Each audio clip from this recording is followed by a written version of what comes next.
Actually में हमारे पास extraction है उन तमाम मेटल्स की जो कार्बन से रिड्यूस हो जाते हैं। ऐसे मेटल्स हमने कहा था मॉडरेटली रिएक्टिव हैं।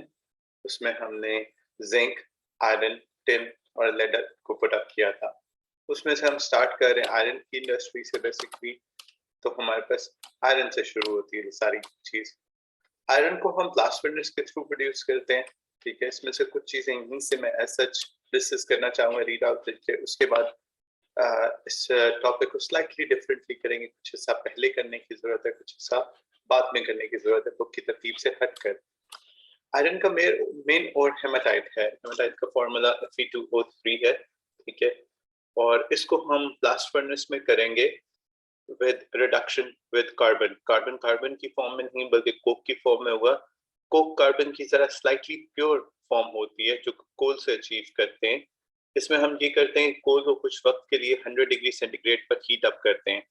इसमें से काफी सारा ऐसा मटेरियल जो कि नॉन कार्बन बेस्ड होता है वो निकल जाता है, तो इसके अंदर हायर परसेंटेज ऑफ कार्बन होती है रादर देन कोल। बहरहाल, let's come to the name blast furnace. Furnace किसी भी ऐसी चीज को कहते हैं जिसमें हम बर्निंग करते हैं या हाई टेम्परेचर पर लेकर जाते हैं। ब्लास्ट का मतलब यहाँ पर कोई एक्सप्लोजन नहीं है। एक्चुअली ब्लास्ट का मतलब यहाँ पर बिग पोर्शंस ऑफ एयर है, फास्ट फ्लोइंग एयर है। ठीक है, उसको हम ब्लास्ट कह रहे हैं। फर्नेस स्टील टावर है, 30 मीटर हाई है, विच इज प्रीटी हाई। ये लाइंड है रिफ्रैक्टरी मटेरियल से। रिफ्रैक्टरी याद रखिएगा हीट रेजिस्टेंट को कहते हैं। ब्रिक्स है मैग्नीशियम ऑक्साइड के साथ हमने लाइन अप किया हुआ है।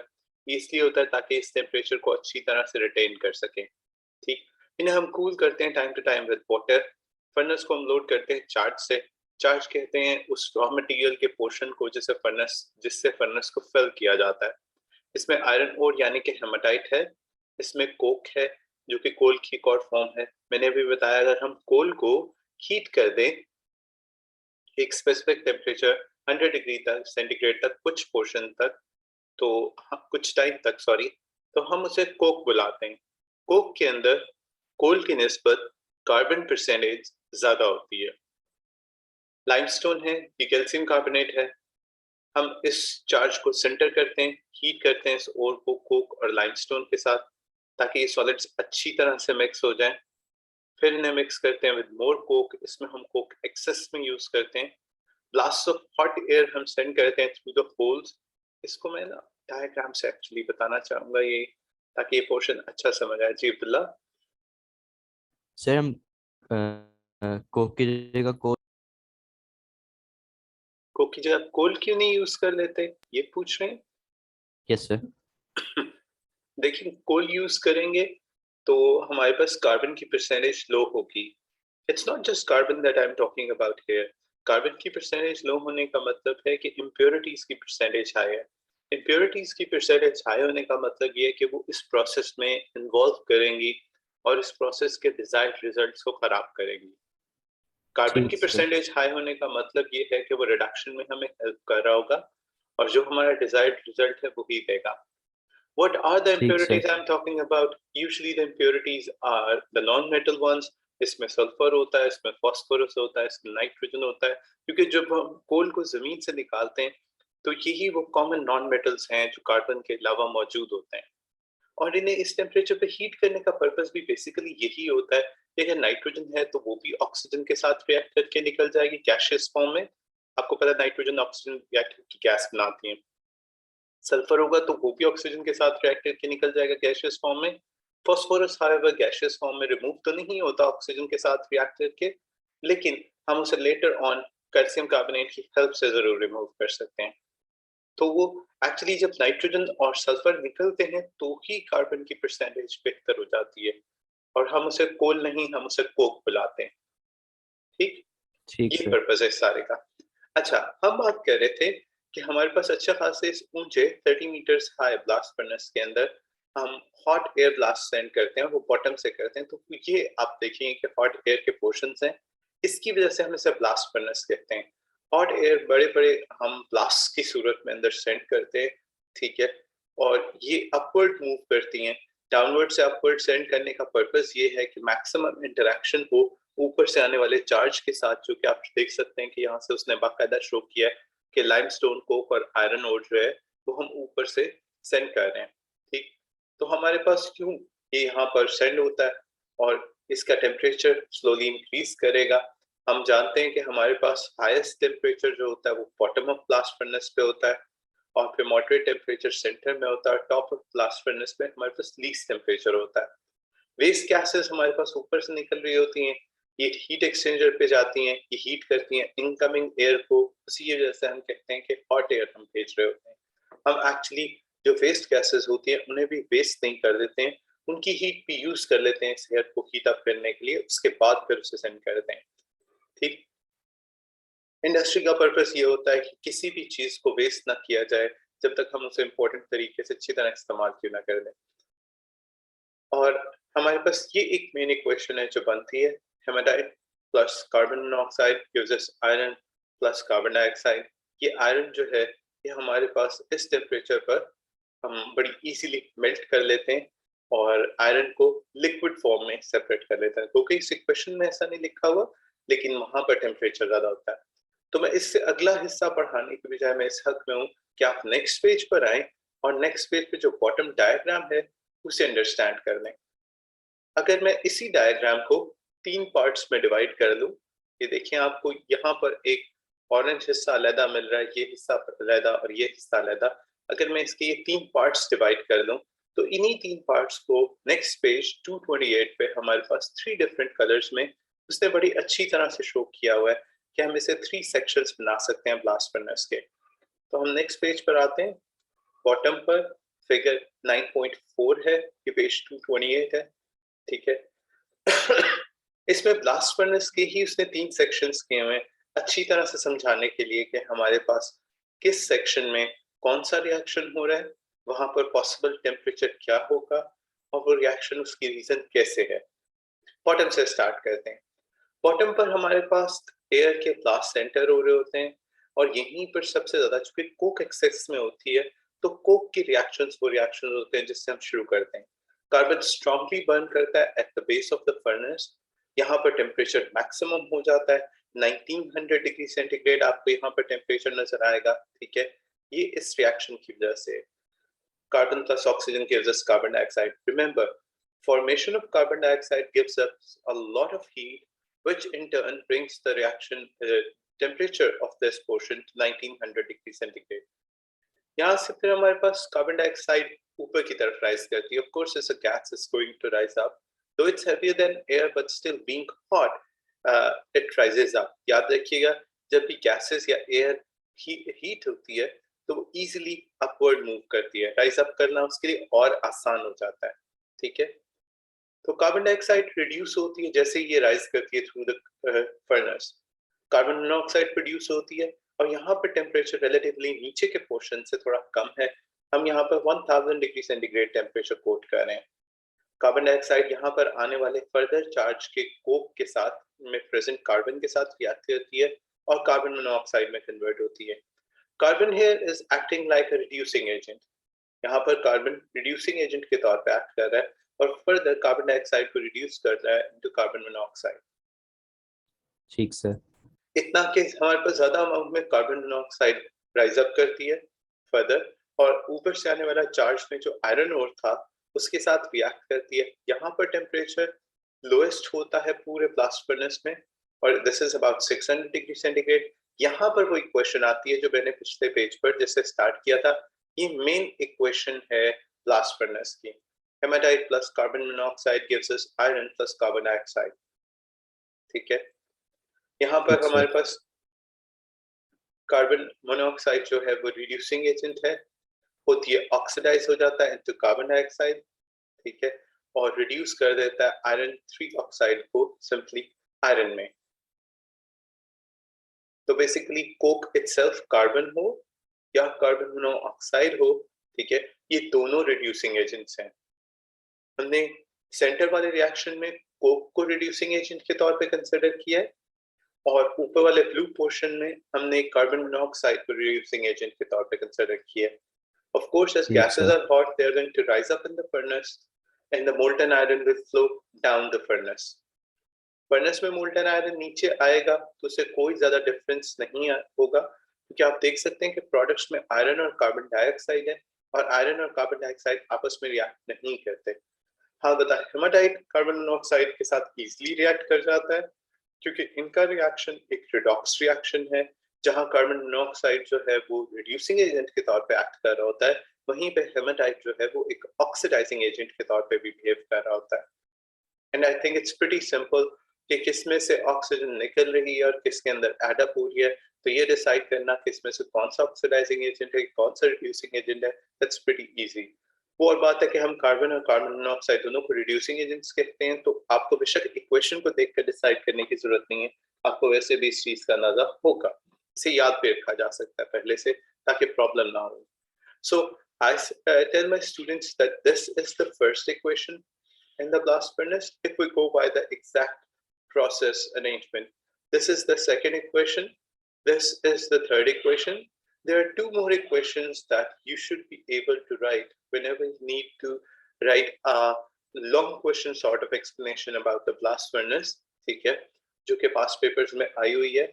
वो कि हमारे पेपर्स में ओ लेवल की तरह बड़े बड़े क्वेश्चंस नहीं आते, लेकिन कहीं कहीं आपको पास पेपर्स में हर 2-3 साल के बाद एक बड़ा क्वेश्चन मिलेगा, ठीक है, जिसमें आपके पास 6 to 8 लाइंस होंगी। ये बड़े क्वेश्चंस हमारे पास यूजुअली चैप्टर 9 या 7 से ही आते हैं, किसी और चैप्टर से नहीं आते। तो हमारे पास कोई ना कोई इंडस्ट्री इसमें एक्सप्लेन करनी होती है। ब्लास्ट फर्नेस इसमें काफी मर्तबा आ चुका हुआ है एज अ लॉन्ग क्वेश्चन, और वो एटलीस्ट 3 इक्वेशंस जरूर कहते हैं कि ब्लास्ट फर्नेस में से लिखी जाए। ये आसान तरीका है क्वेश्चन करने का। क्वेश्चन करने का एक डिफिकल्ट मेथड ये भी है और पास में आया भी हुआ है कि वो इक्वेशन स्पेसिफाई कर दें, ठीक है। अब याद रखिए, ठीक सर। ये जो येलो इक्वेशन है इसको मैंने अभी बताते हुए भी बताया, और स्पेसिफिकेशन के लिए अगर क्वेश्चन में से पूछें तो वो इक्वेशन जो रिस्पॉन्सिबल है मैक्सिमम टेम्परेचर राइज के लिए वो ये वाली इक्वेशन है। वो इक्वेशन जो रिस्पॉन्सिबल है for the production of reducing agent in the entire blast furnace, this is that equation. और वो इक्वेशन जो कि मेन इक्वेशन है ब्लास्ट फर्नेस की and gives us our product is this equation. So don't get confused by words, because these words are actually pointing out at a specific equation. और अगर आपको पता हो कि हर इक्वेशन में से किसके किसके क्या क्या पर्पसेस हैं, then you will not get confused by words.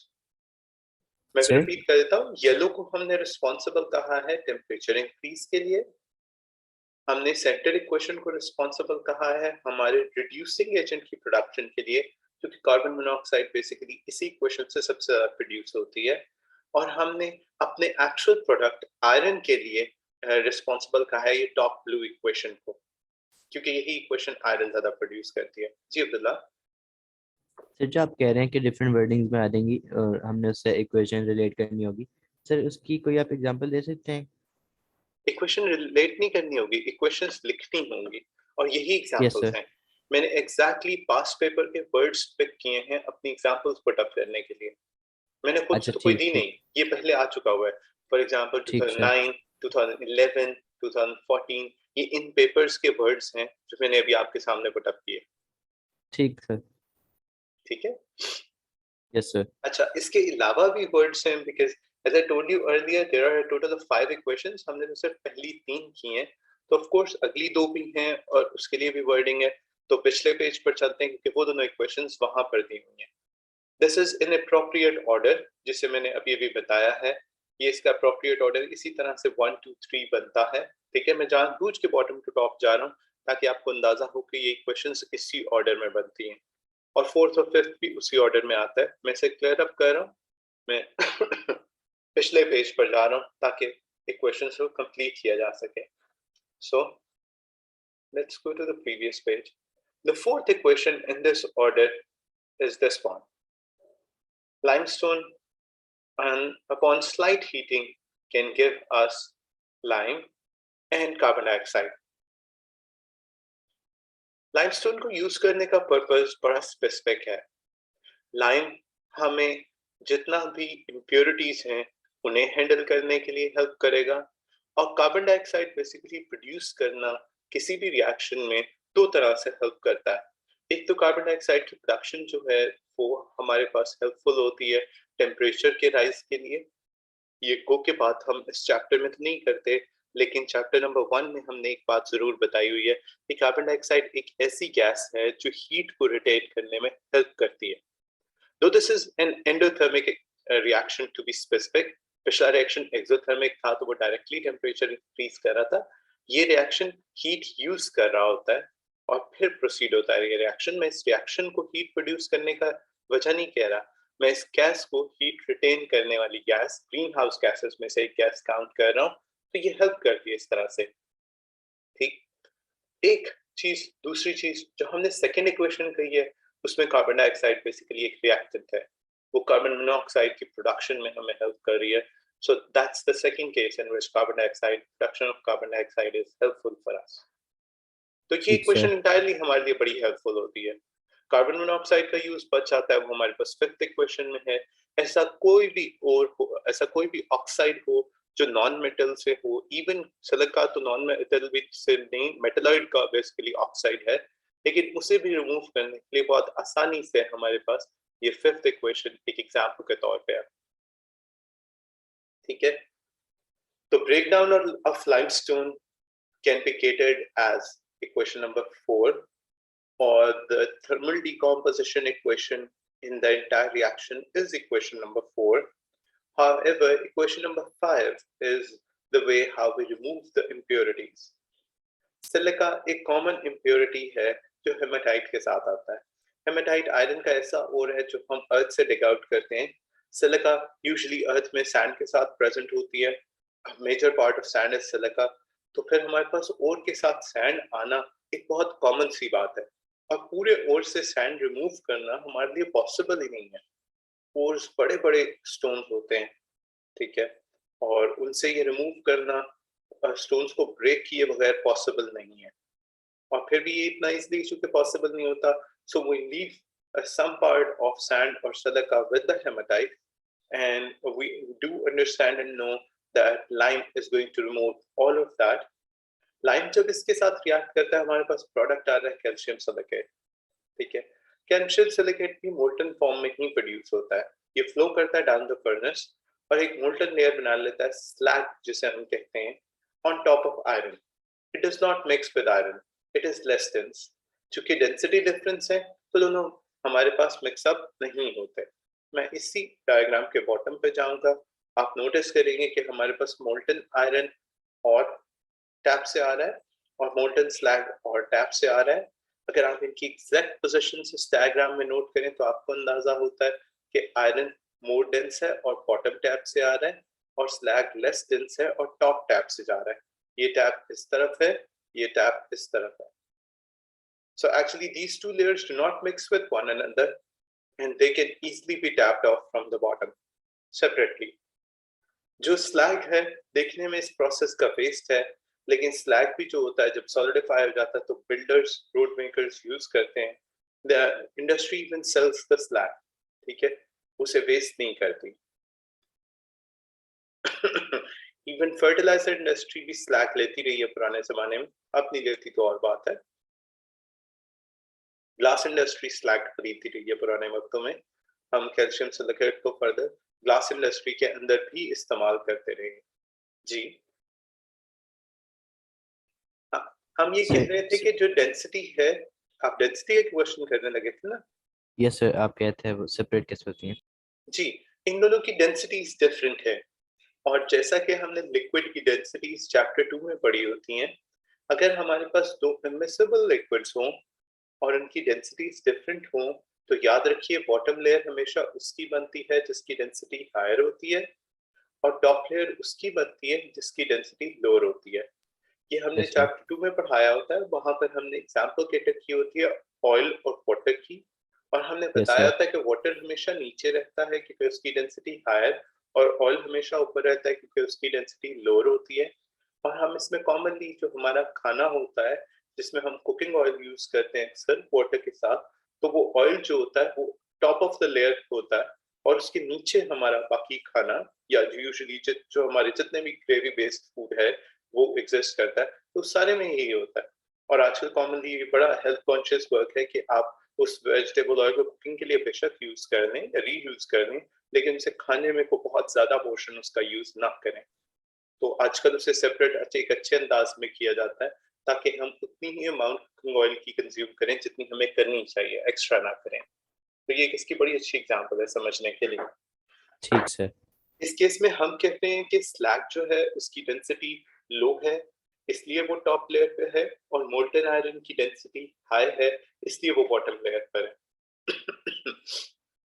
ये पूरी का पूरा ब्लास्ट फर्नेस प्रोसेस, इसमें इनकमिंग एयर को हम हीट एक्सचेंजर की हेल्प से हीट करते रहते हैं, एनर्जी कॉस्ट भी रिड्यूस हो जाती है। एक्सट्रैक्शन ऑफ आयरन एक कंटिन्यूस प्रोसेस है, मुसलसल चलता रहता है। ये इंडस्ट्री तकरीबन सारा साल चलती रहती है, साल में सिर्फ एक टाइम आता है जब हम इस प्रोसेस को रोक के स्टॉप करते हैं, सारी इंडस्ट्री को क्लीन अप करते हैं, और फिर दोबारा से 10 डेज, 15 डेज, 2 वीक्स, 2.5 वीक्स या 3 वीक्स के बाद फिर रीस्टार्ट कर देते हैं। Then again for the next approximately 350 days ये इंडस्ट्री कंटिन्यूसली चलती रहती है 24/7। तो ये जो प्रोसेस है, जब इंडस्ट्री इस तरह से वर्क करती है तो बड़ा चीप होता है किसी भी इलेक्ट्रोलाइटिक प्रोसेस की निस्बत। यानी of course the reason behind iron being cheaper than aluminum is this, is totally depending upon the process. And remember, the blast furnace processes are always going to be cheaper than the electrolytic processes, because electrolytic processes are going to consume a lot of electricity and they are going to be more expensive. I mean, obviously, the products they are going to make are going to be more expensive. So, blast furnace को sum up करने के लिए use करता है iron ore, coke, limestone, hot air, ठीक है। Involve करता है reduction iron 3 oxide की carbon monoxide की help से। ये limestone को use करता है main impurity sand को remove करने के लिए as slag, which is basically calcium silicate। ठीक, तो ये आपके पास ठीक total सर। blast furnace है। You should be able to write at least 3 out of 5 of those equations. You can pick any 3 of those equations. Remember to write the balanced chemical equations with state symbols in order to get your complete marks. ठीक है, इसके साथ कुछ lines लिखना ताकि आप उसे properly complete कर सकें in 6 to 8 lines. इसके आपके पास जब past paper questions हैं, एक दो दफा अच्छी तरह से practice करें ताकि marks complete कर सकें। क्योंकि जब इसे लॉन्ग क्वेश्चन की फॉर्म में दिया हुआ है तो एक ही क्वेश्चन 5 to 6 मार्क्स का दिया हुआ है पास्ट पेपर्स में। ये अच्छी प्रैक्टिस हो सकती है। उसके बाद आगे आते हैं स्टील इंडस्ट्री पर। आयरन जो कि ब्लास्ट फर्नेस से प्रोड्यूस होता है इसे पिग आयरन या कास्ट आयरन कहते हैं। ये प्योर नहीं होता, इसके अंदर 4% कार्बन होता है। तो इसी वजह से होता है कि कोक हम बहुत एक्सेस में यूज करते हैं और प्रॉब्ली उसे कंप्लीटली रिमूव करने की हम ब्लास्ट फर्नेस में कोशिश भी नहीं करते। ठीक है, तो हमारे पास इतनी अमाउंट आयरन को ब्रिटल बना देती है, ये लिमिट कर देती है उसकी यूजफुलनेस। इसे हम कास्ट तो कर सकते हैं लार्ज ऑब्जेक्ट्स में, लेकिन छोटे ऑब्जेक्ट्स में या बहुत फाइन शेप्स में लाना मुश्किल हो जाता है। तो उसके लिए हमें हमारे लिए जरूरी है कि हम इसे कन्वर्ट करें किसी ऐसी फॉर्म में या आयरन की परसेंटेज को किसी तरह से रिड्यूस करें ताकि हम आयरन को मोर यूजफुल बना सकें। This process is commonly known as steel making, because reducing this 4% of carbon in iron would convert it into a different steel alloy. ठीक है, वो हम अगले पेज पे एलॉयज करेंगे तब करेंगे, पहले प्रोसेस देख लेते हैं। प्रोसेस बहुत सिंपल और स्ट्रेट फॉरवर्ड है। हमारे पास पिग आयरन या स्क्रैप स्टील या स्क्रैप आयरन जितना कुछ भी होता है वो सारा इस प्रोसेस में कंसिडर कर लिया जाता है। इसके कार्बन कंटेंट को रिड्यूस किया जाता है इस तरह से कि हम कार्बन को बर्न कर सकते हैं in the form of carbon dioxide. इसके लिए ऑफ कोर्स हमारे पास ऑक्सीजन चाहिए होगी, तो हम इसके लिए बेसिक ऑक्सीजन प्रोसेस यूज करते हैं।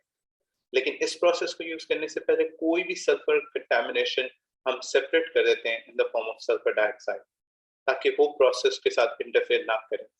बेसिक ऑक्सीजन प्रोसेस बहुत आसान है। इसके लिए हम एक टिल्टिंग फर्नेस, एक ऐसी फर्नेस जो स्लाइटली टिल्ट हो सकती है, ये वो फर्नेस है, वो हम यूज करते हैं। ठीक है, ये मेथड बहुत फास्ट होता है। 350 टन्स मोल्टन आयरन के कन्वर्ट किए जा सकते हैं 40 मिनट्स। ये बड़ा अच्छा मेथड है। आप नोटिस करेंगे हमारे पास जितना भी स्क्रैप स्टील या मोल्टन आयरन, जैसे हम pig iron, cast iron, different names दे रहे हैं, उसको लेते हैं। हमारे पास हीट करने के मेथड्स लिटरली सेम हैं, लेकिन इसके अलावा हम इसके लिए लाइम भी यूज करते हैं। लेकिन हम इससे एयर ये इस्तेमाल करने की बजाय डायरेक्ट ऑक्सीजन यूज करते हैं by lance. This white stick is actually a lance. Lance पुराने जमाने में हम एज अ वेपन यूज करते थे, ठीक है, जिसे हम नेजे के तौर पे भी जानते हैं, वो लेंस होती थी, ठीक। और ये एक लॉन्ग लेंस हम यूज करते हैं और इसे ऑक्सीजन की डिलीवरी के लिए यूज करते हैं। एक हाई स्पीड जेट ऑक्सीजन का फ्लो किया जाता है वेसल में एक वाटर कूल्ड लेंस की हेल्प से। और जितनी इम्प्योरिटीज होती हैं, फॉर एग्जांपल सिलिकॉन हो गया, फास्फोरस हो गया, जो गैशियस ऑक्साइड्स प्रोड्यूस नहीं करती, लाइम ऐड किया जाता है ताकि उसे रिमूव किया जा सके। बेसिकली इस ऑक्सीजन का पर्पस कार्बन से रिएक्ट करके कार्बन डाइऑक्साइड प्रोड्यूस करना था, जो कि गैशियस फॉर्म में इजीली बबल आउट हो जाएगी। लेकिन सिलिकॉन और फास्फोरस की इम्प्योरिटीज बबल आउट नहीं हो सकते as they do not produce gases, तो लाइम ऐड करना भी जरूरी है। मोल्टन आयरन को हम पोर कर लेते हैं फर्नेस को टेस्ट करके, और कंट्रोल्ड अमाउंट में दूसरे एलिमेंट्स क्रोमियम, मैंगनीज, टंगस्टन, निकल, इस तरह के ट्रांजिशन एलिमेंट्स हम खुद से ऐड करते हैं ताकि स्पेसिफिक टाइप का स्टील जो भी हमें चाहिए वो यूज कर लें। आप नोटिस करें फर्नेस को टेस्ट किया जा रहा है in two separate directions in order to get the molten steel or the slag out, ठीक। बात ये हो रही ठीक थी कि सर। हम खुद से स्पेसिफिक अमाउंट्स में क्यों ऐड करते हैं। उसकी रीजन ये है कि हमें एलॉयज चाहिए होते हैं। स्टील एलॉयज दो तरह के होते हैं, या तो कार्बन बेस्ड होते हैं या नॉन कार्बन बेस्ड होते हैं। उन्होंने इसलिए दो सेपरेट टेबल्स में समझाया है। ये कार्बन स्टील की टाइप्स हैं। इसमें कास्ट आयरन, माइल्ड स्टील या माइल्ड कार्बन स्टील या मीडियम कार्बन स्टील और हाई कार्बन स्टील, इस तरह से इसकी नेमिंग की जाती है। Remember, higher the amount of carbon, more brittle it would get, and you will not be able to shape it up for smaller pieces. You definitely can make larger items out of it, but not the smaller, more puffed ones. See? Cast iron 2.5 to 4.5 है, ये steel से cheaper है, ये mould हो जाता है लेकिन बड़ी बड़ी चीजों में। फिर हमारे पास माइल्ड स्टील है या मीडियम या हाई कार्बन स्टील है, जो जितना ज्यादा लेस कार्बन कंटेंट वाला होता है वो उतना कम ब्रिटल होगा, जो जितना ज्यादा कार्बन वाला होगा उतना ज्यादा ब्रिटल होगा। और इनके अलग-अलग हम पार्ट्स बनाते हैं। हम पार्ट को ठीक सर। देखकर उसके हिसाब से चलते हैं कि हमें कौन सा कार पार्ट कितना डिजाइन करना है, हम उसके हिसाब से सारा कार्बन पटअप करते हैं, ठीक। बहरहाल इसमें कुछ नाम हैं, अगर ये नाम आपको बेशक ना पता हो, वैसे तो बॉयज में तो यूजुअली ये नाम पता होते हैं, लेकिन गर्ल्स में अगर नाम पता हो तो बस याद रख लें। You can even Google them ताकि आपको आइडिया हो जाए कि किस एग्जैक्ट शेप की या चीज की बात हो रही है, ठीक। Stainless steel is basically iron, chromium, and nickel. Tungsten is iron and tungsten. Manganese is iron and manganese. I don't ask my students to remember these percentages. आपको ये याद रखने की जरूरत नहीं है, ठीक है। You can simply cut them. Nobody is going to ask you the percentages in exams. ये कोई भी नहीं पूछेगा, आप इन्हें simply cut out कर सकते हैं। हाँ, आपको ये जरूर पता होना चाहिए कि इन प्रॉपर्टीज में से कौन सी प्रॉपर्टी किसके साथ लिंक कर रही है। Let me tell you, toughness comes from nickel, and the not corroding property comes from chromium. It's even tough, hard, and high can resist at high temperatures comes from tungsten, W. Okay, and the springy properties comes from manganese. So actually, आपको ये पता होना चाहिए ये properties कहाँ से आ रही हैं. Based on these properties, we have these usages. ठीक है.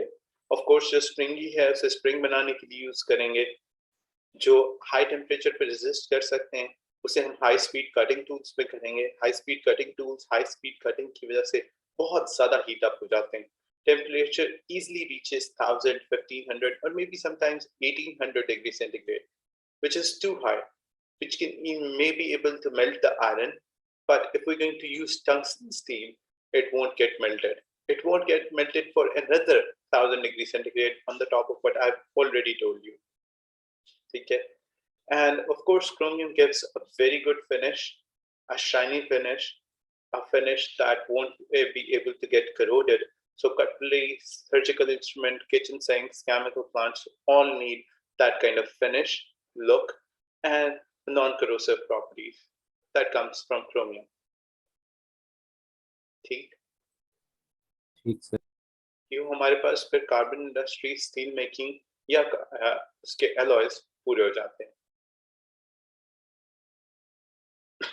ठीक सर। ओके,